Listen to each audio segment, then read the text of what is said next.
before we dive into the Facebook Ads Manager, what we're going to do first is that we're going to come up with the ad creative. And some of you might be asking, why are we writing this on a notepad or a WordPad compared to, why don't we just write it straight away into the Ads Manager as we do along? Now, my simple explanation is that when you use the Facebook Ads Manager, you're going to find that some parts of it load rather slow, and when you backspace, you delete and make some editing, it's going to take you a couple of seconds for everything to load, so it might add up to the frustration. So this is kind of why I personally prefer to write everything in a notepad like what you're seeing right now. And when it comes to the ad creative afterwards, we're going to just copy and paste the contents into Facebook Ads Manager and be done with it. So here we are right now on a notepad, and you're going to see that this is PAS, and you're wondering what is this all about. Okay, now there are obviously many different ways to write your ad copy or how to do the copywriting for your Facebook ads, and I'm going to show you a simple tried and tested formula that you can practically follow and apply it to multiple types of offers in multiple types of niches and markets and industries. So PAS basically stands for problem, agitate, and solution. Now, for all the purpose of example, we're going to do this for a PDF book on social media marketing. Okay, we're going to give away an ebook on social media marketing. All right, we'll just keep it simple. And again, you can pretty much imagine this for your product or any other product that you would like to promote. But right now, our offer here is that we're going to give away a PDF book on social media marketing. Now, the novice would practically just talk straight away about the book, and while there's absolutely nothing wrong with that, you want to attract people that would gravitate towards your message, and the best way to do is we're going to qualify them. Right? We'll talk about a problem. Now, here's the thing. I'm just going to give you a heads up and a warning as well. This is a mistake that a lot of people do. They normally like to open up with a question. Okay, and you might be thinking, hey, what's wrong with that? Okay, so people might open up with something along the lines of, are you struggling with getting new leads and sales, okay, from social media? So you might be thinking right now, isn't this a very good opener? Isn't this what you typically see in landing page or a sales page for that matter? And yes, there's nothing wrong with putting this on a sales page or a landing page. That's because they are called direct response copy. But when it comes to social media marketing, when it comes to Facebook ads, most of the time your advertisement is going to be shown to a stone cold audience, people that have not heard of you before. And the myth about Facebook ads is that it is not laser targeted, it is only roughly targeted. In other words, Facebook is showing your advertisement to people that it thinks, okay, that's a keyword here, that it thinks are interested in it. All right. Now, what if people that are reading this right now and say, hey, I don't have a business, or I'm employed right now, or this has got nothing to do with me? So you can see that this is not going to rhyme with a lot of people, and you don't want to be direct about it. And it gets even more extreme in some cases and sensitive. Like, for example, are you a Christian? Okay, or okay, are you fat? All right, okay, I'm just putting that as an example. I know it sounds kind of insulting, but guess what? These are the traditional mistakes that a lot of advertisers are doing right now without realizing. So the thing here is that you do not want to open with a very direct question like this, because again, your advertisement is going out to people that have not heard of you before, and we're not even sure whether they are the right people for saying this. Again, Facebook is serving your advertisement to people that it thinks is interested in it, okay? And that might not be true. So you don't want to be writing this kind of words. Instead, you should be rephrasing it to a third party or indirect point of view. So I'm going to rephrase this one in particular right now. Instead of saying, are you struggling with getting new leads and sales from social media? We're going to put something a bit more neutral and say, thousands of business owners struggle with finding new leads and sales every day. So I basically turn this into a third party statement, and guess what? If people cannot relate to this, that's still fine.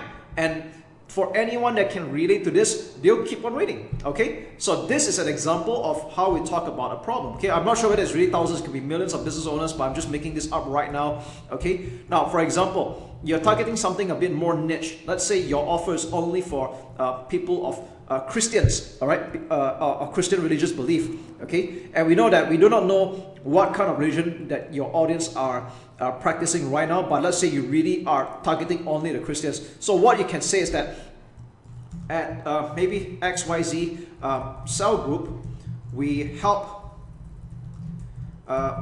Christian youths to so on, okay?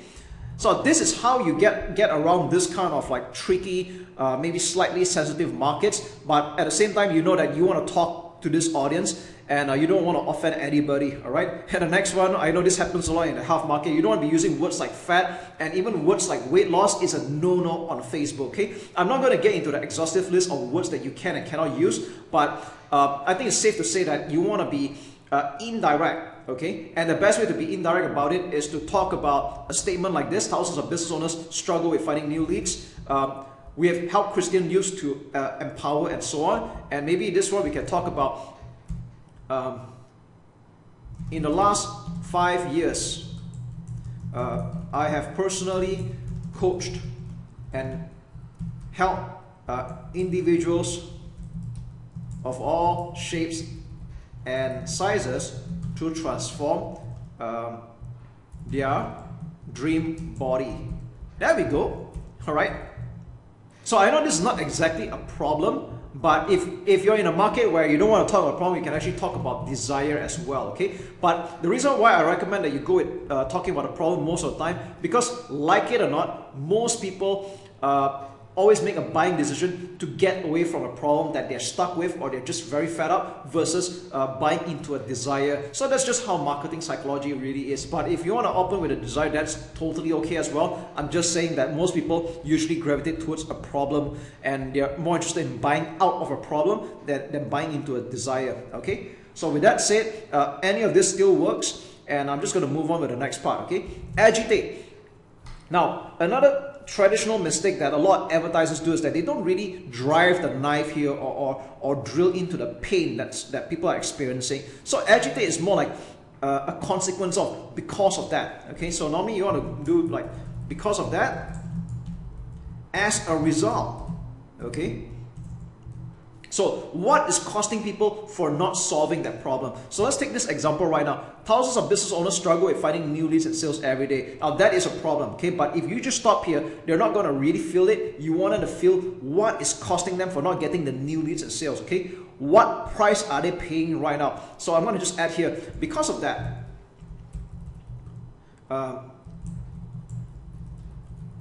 entrepreneurs find it tough to scale their business, and it's no surprise that every 9 in 10 businesses or every 9 in 10 people go out of business in 5 years, in the first 5 years, okay? So I know that you could pretty much improve this content, okay, in the first 5 years. There we go, all right? Something like that, okay? Now you can drill in a little bit more on the pain. You want to agitate it. You want to remind people what is costing them not to fix this problem, okay? Now let's have a look at the other. Okay, I won't use a Christian example here because I just made that one on the fly. And maybe we'll talk about the body transformation here, okay? As a result, most people are ashamed of their body. They lack self-esteem and can't be the best version of themselves. Even then, right, this is just an example I'm thinking on the fly right now, but I want you to spend a bit more time to drill in. What are they feeling right now for not solving that problem? Okay, so it could actually get a little bit more deep than what I'm writing here, but that's what agitation does, all right? And once you've done the agitation, only then we get into the solution. So this is the next part, all right? So you don't leave people hanging about their problem. You want to give them hope, okay? So basically this is what I call the hope aspect, all right? So like I said, I'm using an example of a PDF book on social media, so I use that as an example. This is why I wrote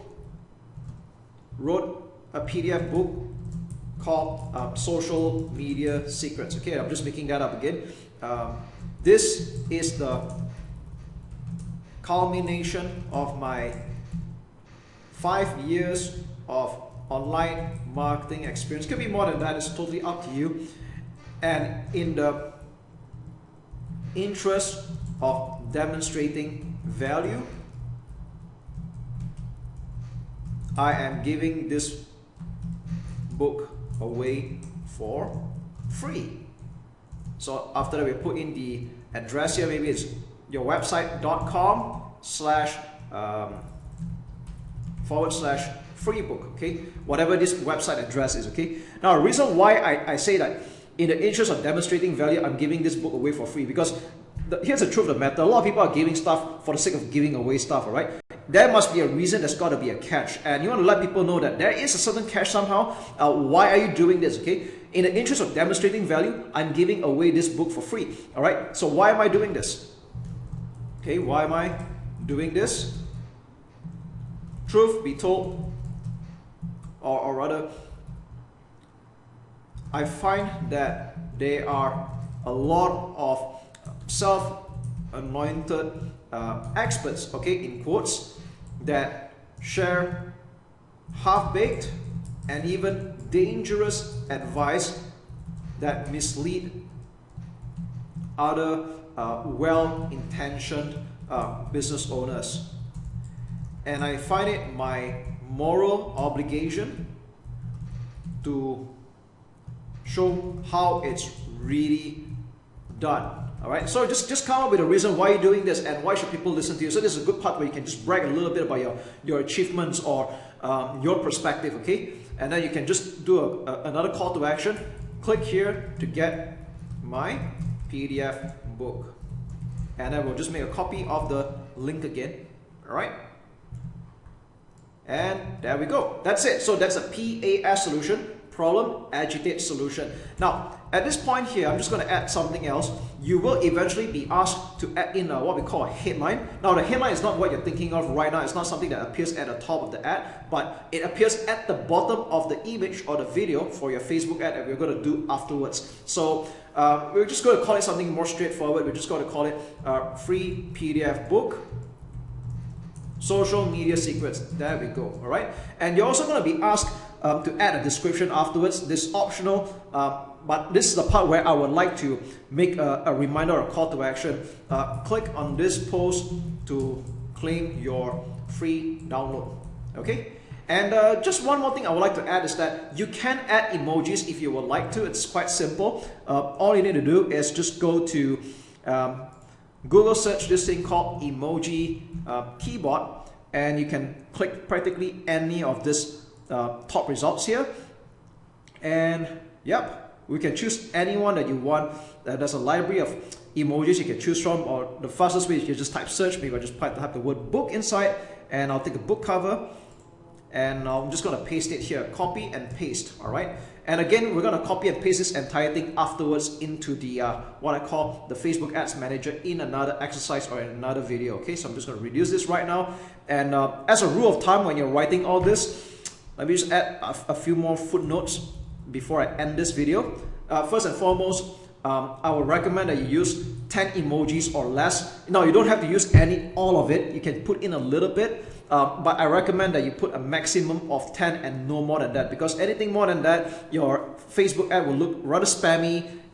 It's going to get a low quality score, that's my guess, and it won't look that good. Okay, just use a little bit of emojis, it's fine, like 2 or 3 or a few of it, that's okay. All right, now, how long or how short should your ad copy be?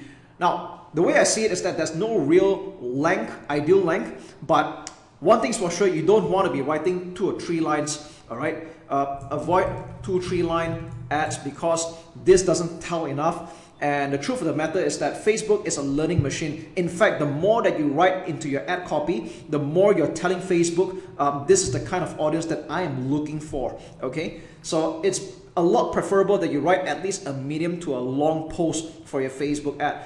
And just to give you a sub-objective to it, 2,200 character limit if you want your ad on both FB and Instagram, okay? Now, if you write more than 2,200 characters, it can still show on Facebook. There's actually no true limit to it, but of course, at the same time, you don't want to write a lot of fluff. but I just want you to know that if you write more than 2,200 characters, it will not show up on Instagram because of the character limit, okay? So if you're particular about the character limit and you want your advertisement to show on both Facebook and Instagram, then you want to keep it 2,200 characters or below. So yeah, there you have it, okay? We've just got an ad copy. Let's not overthink this part. And like I said, there are practically a lot of formulas out there. I use quite a few formulas, but the PAS one is a pretty good one and time tested as well. And another heads up is that since I talked about not being too direct at the start, you should avoid using you and your too often, okay, in your ad copy. All right. So just a heads up, I'm not saying you can't use the word you and your. I'm just saying minimize that as well. And I normally save it for the call to action. So what do I mean by call to action is basically towards the end of the ad copy, you want to make an instruction and you want to make an assertive command that click here to go to whichever website that you're putting in, okay? So that's all there is to it. I'll see you in the next video and let's put the magic together.